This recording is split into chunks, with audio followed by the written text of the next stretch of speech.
Welcome to my channel. That's what I said, and I am your host. That's me at the top of your screen, Victoria. And on this channel, we discuss true crime, relationships, love, whatever it is you want to talk about.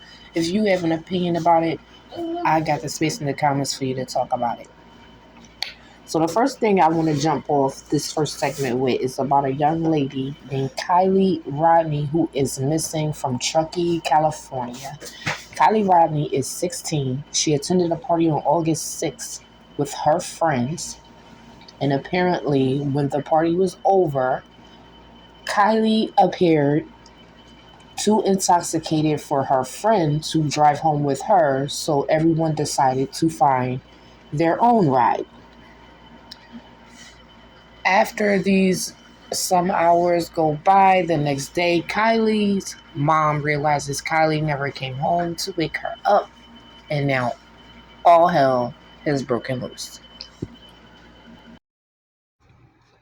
Now, straight from the top with this case, my first question for my female viewers, and you can feel free to leave the comments in this section because we all have differences in our opinions and we all have a right to one.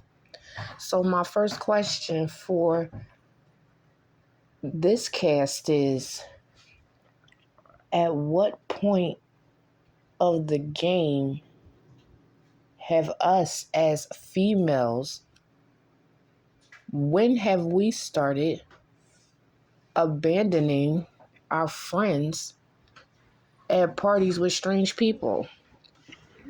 Now, Sammy, the alleged friend who claims she's the last one to talk to Kiely, the last one to see Kiely, and the last one to be around Kiely when everything was happening, whatever everything is, and we'll cover that soon too.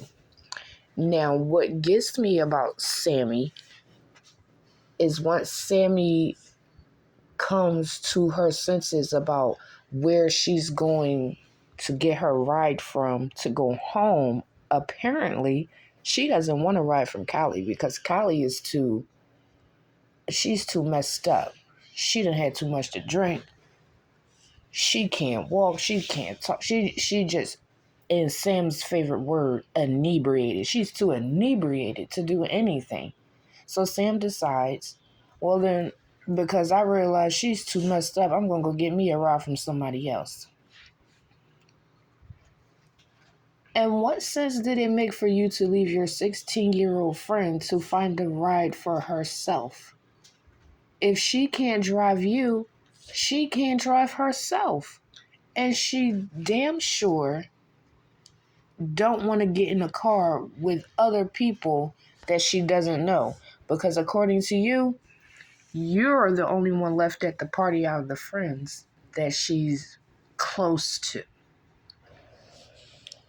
Another thing with Sammy is how she reports to the police that she spoke to Kiely after 12:30. To be precise, she spoke to her at 12:36. According to the police, Kylie's phone has been shut down since 12:33. So make it make sense to me, Sammy. Who were you talking to at 12:36 if your friend's phone is no longer on?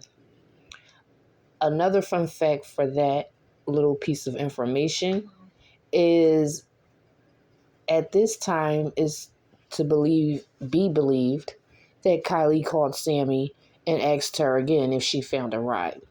Now, if you go watch Sammy's interview, you'll see exactly what I'm talking about and how it seems like this girl is trying to play games with people, except she can't keep up with her lies.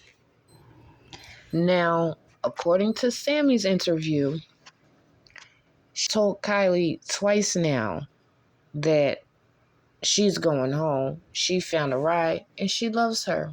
I don't know what the two phone calls were about, but that's what she said. And she has to make it make sense because I still don't understand how you're talking all this good talk with this girl whose phone's been shut down. Now, remind you, before she filled us in on the information, she made it clear that she and someone else besides Kiely was in the car with them discussing how they were going to get home in the first place. And it seems like when the guy, the creator who was talking to Sammy, when he asked her something about the car, what was going on in the car when they were charging their phones, it looked like this kid just blew a gasket. It looked like this kid just lost her marbles and she just had a seizure or whatever she wanted to call it. But all I can tell you is her whole expression and demeanor just changed. It was like whatever happened in that car, she thought about it and it was a little traumatizing and she couldn't remember it. But then all of a sudden she could remember it. Oh, we were talking about texting her mom and we were talking about asking her mom, can she stay it a little longer?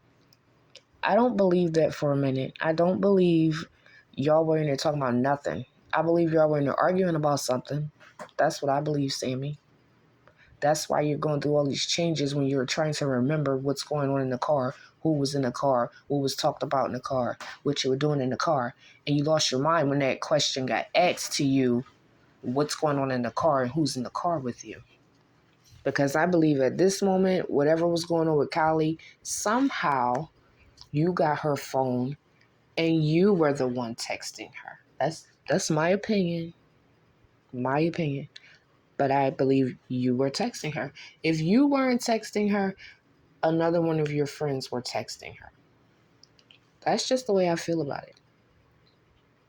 So those are a couple of my issues in the Kiely case. My few red flags for the Kiely case. And they're all about Sammy so far. If need be, I will be uploading more of my opinion and waiting for more of your opinions about Kylie's case. So with all the information that I've given you so far about Sammy, what kind of friend is Sammy looking like?